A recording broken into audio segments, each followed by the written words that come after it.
الہاکم التکاثر،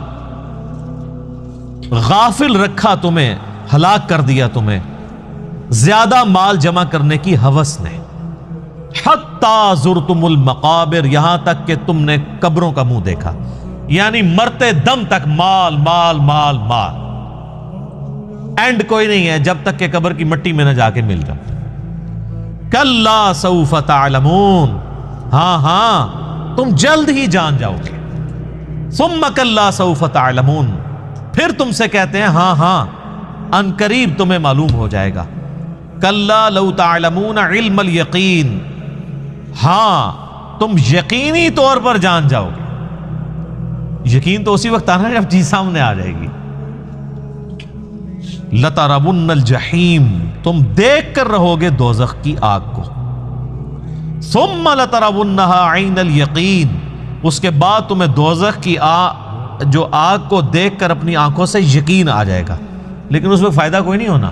ثم لتسألن یومئذ عن النعیم، اس دن پھر تم سے اللہ تعالیٰ ہر اس نعمت کے بارے میں پوچھے گا جو اس نے دنیا میں تمہیں وہ نعمت دی تھی۔ آنکھ، کان، عقل، یہ ساری چیزیں دی تھی، ان کو یوٹیلائز کر کے اللہ کی اطاعت کیوں نہیں اختیار کی؟ ایک ایک نعمت کے بارے میں پوچھا جائے گا۔ یہ ٹرمنالوجیز بھی تصوف کے ہاں تو بہت یوز ہوتی ہیں، علم الیقین، عین الیقین اور حق الیقین۔ وہ کہتے ہیں علم الیقین کی تو ہم زندگی گزار رہے ہیں، یعنی ہمیں وحی کے ذریعے یہ علم حاصل ہو گیا ہے کہ مرنے کے بعد اللہ کے حضور پیش ہونا ہے، لیکن عین الیقین اس وقت ہوگا کہ جب انسان مرے گا اور مرنے کے بعد ساری چیزیں اس کے سامنے آشکار ہونا شروع ہو جائیں گی، نزع کے عالم میں فرشتے نظر آنا شروع ہو جائیں گے۔ قرآن حکیم کی کئی آیات اس پہ گواہ ہیں، مسئلہ 117A اور 117B عذاب قبر کے اوپر میں نے ریکارڈ کرایا، اس میں آپ دیکھ سکتے ہیں۔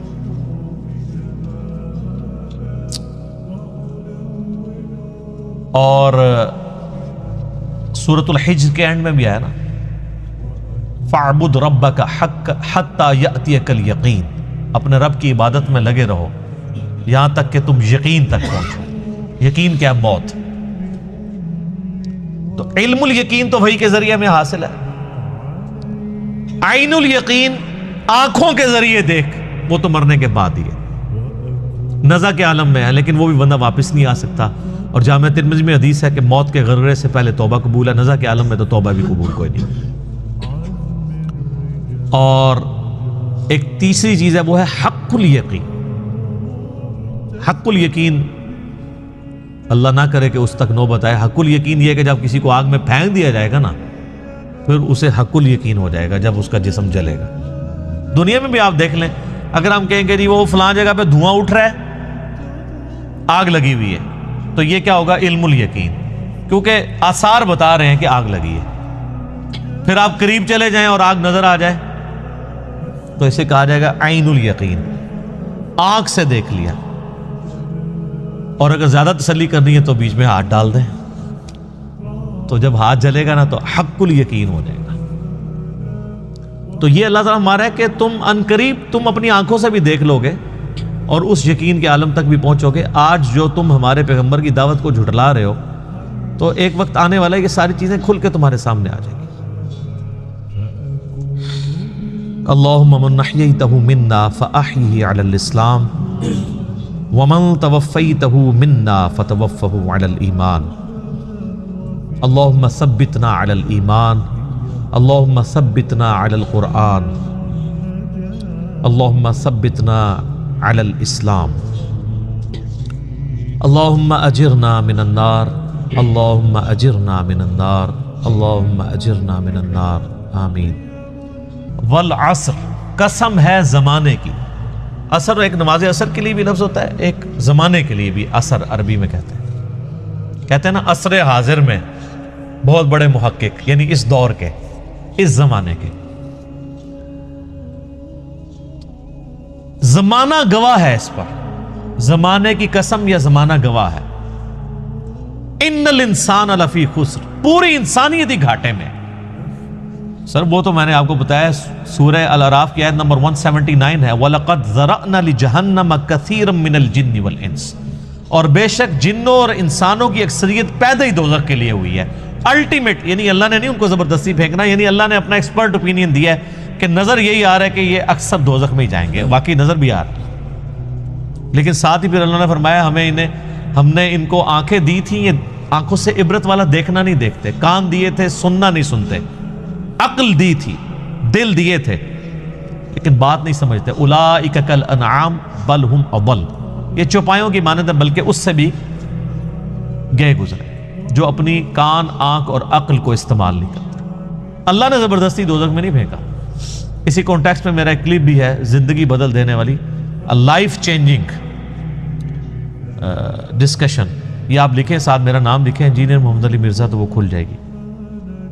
یہاں پہ بھی آپ دیکھ لیں کہ اللہ تعالیٰ کیٹاگوریکل کہہ رہا ہے کہ پوری انسانیت ہی گھاٹے میں جا رہی نظر آ رہی ہے، الا الذین آمنوا، ہاں سوائے وہ چند لوگ جو ایمان لے آئیں گے، وعملوا الصالحات، اور نیک عمل اختیار کر لیں۔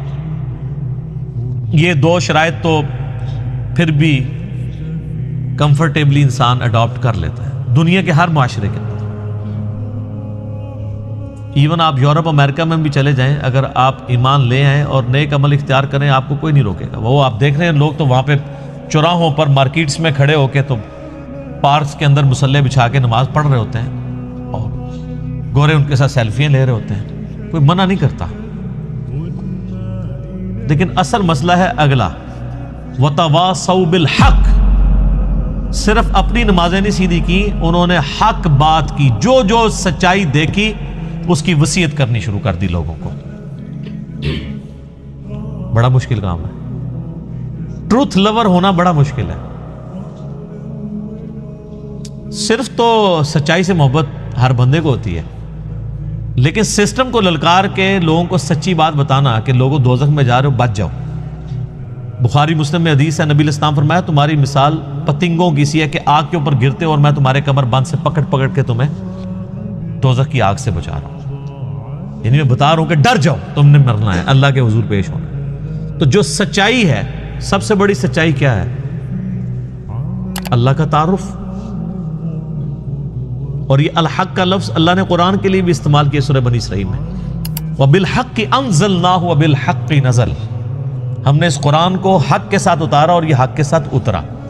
حق عربی میں کہتے ہیں پرپزفل، با مقصد چیز کو، یعنی یہ قرآن ایک مقصد کے تحت نازل ہوا۔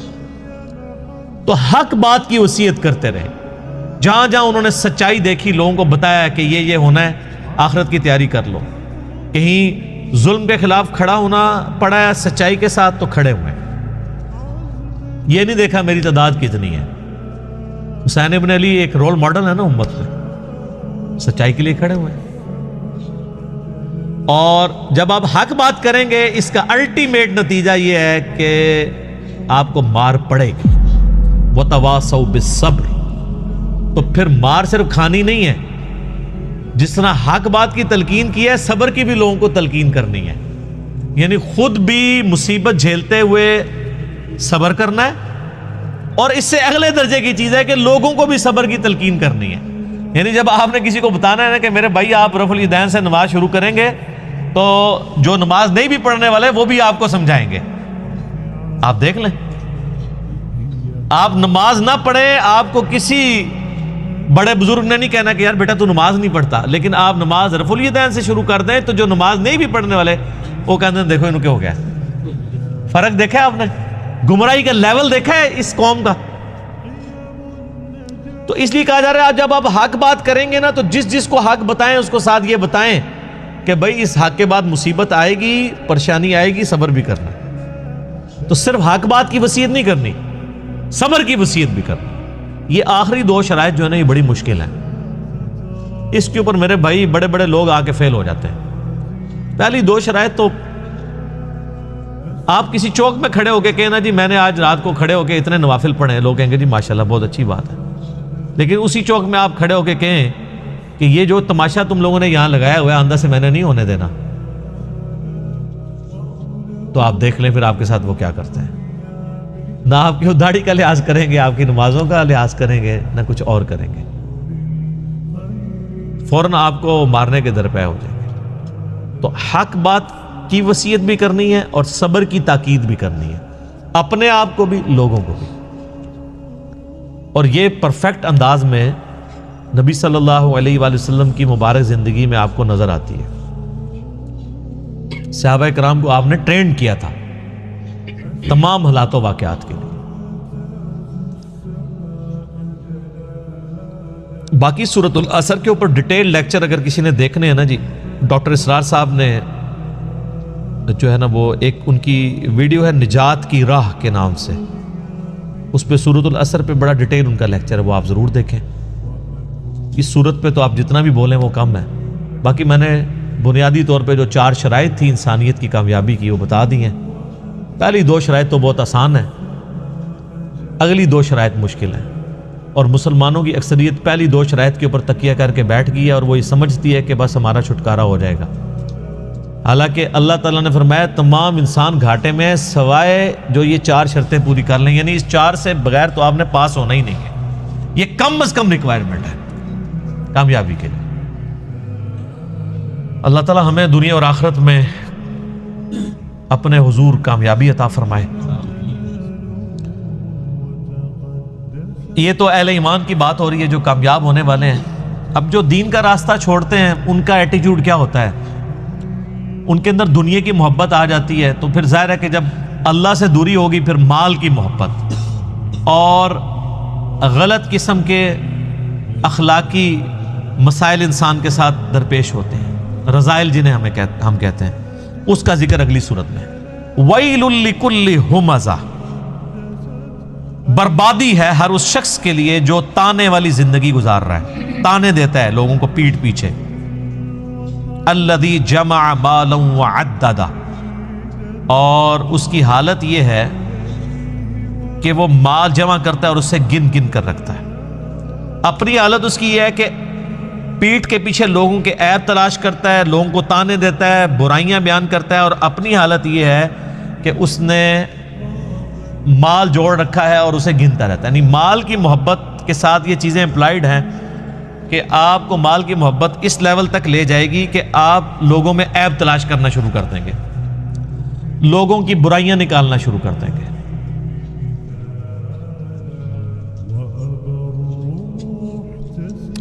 یحسب ان مالہ اخلدہ، وہ خیال کرتا ہے کہ اس کا مال کبھی بھی فانی نہیں ہوگا، ہمیشہ کے لیے اس کا مال اس کے ساتھ رہے گا. جو لوگ مال جوڑ رہے ہوتے ہیں نا ان کی حالت ویسے یہی ہوتی ہے. اربوں روپیہ جوڑا ہوا ہے لوگوں نے اور وہ سمجھتے ہیں شاید ساتھ لے کے جائیں گے.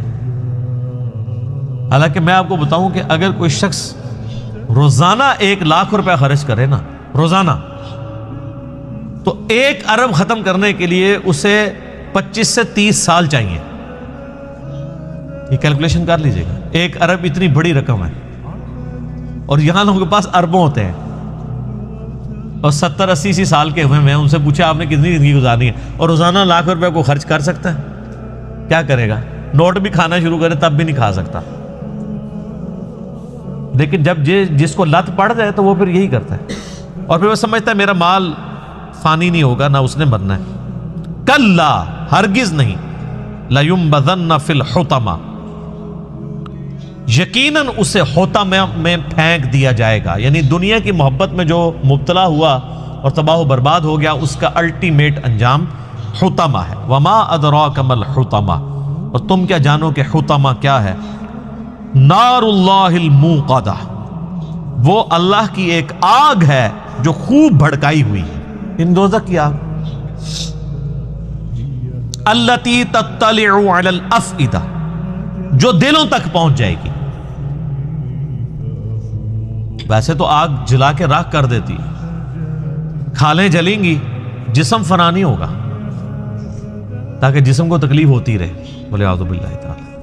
اندر تک آگ گھس جائے گی. جیسے دنیا میں بھی آپ کہتے ہیں نا کہ گھبراہٹ ہو رہی ہے اندر. جن لوگوں کو معدے کا ایشو ہوتا ہے وہ کہتے ہیں اندر آگ لگی ہوئی ہے، حالانکہ وہ باہر کوئی آگ نہیں ہوتی ہے. تو یہ دلوں کے اندر گھس جانے والی، انسان کے اندر گھس جانے والی آگ ہوگی. انہا علیہم مؤصدہ، اور وہ آگ ان پر بند کر دی جائے گی. فی عمد ممددہ، لمبے لمبے ستونوں میں. کوئی اللہ تعالیٰ نے کو بڑے کیپسولز ایسے بنا کے رکھے ہوئے ہیں، ایسی بھٹیاں بنا کے رکھی ہیں کہ اس کے اندر بندوں کو پھینک دیا جائے گا اور اس کے بعد لاک لگا دیا جائے گا، وہ اسی بھٹی کے اندر رہیں گے لمبے لمبے ستونوں کی فارم میں۔ یہاں پہ بھی آپ دیکھیں نا جو بڑی جیلیں ہوتی ہیں نا، وہ کہتے ہیں جی وہ جیلیں ایسی ہیں جی جس میں آپ لیٹ بھی نہیں سکتے، 4 فٹ بائی 4 فٹ کی جیل، اور آپ اسی کو ذرا کم کریں، اگر آپ 1.5 فٹ بائی 1.5 فٹ یا 2 فٹ بائی 2 فٹ کی جیل ہو جس میں آپ لیٹ بھی نہ سکیں اور کھڑی ہوئی حالت میں، اور اس میں انسان کو باہر سے آگ چھوڑ دی جائے، اندر آگ نہ جلائی جائے، تو کیا انسان کی حالت ہوتی ہے۔ رومن امپائر کی اگر آپ سزائیں دیکھیں نا یوٹیوب پہ، اگلے زمانوں میں وہ اپنے دشمنوں کو کیسے سزائیں دیتے تھے، تو انسان کے رونگٹے کھڑے ہو جاتے ہیں۔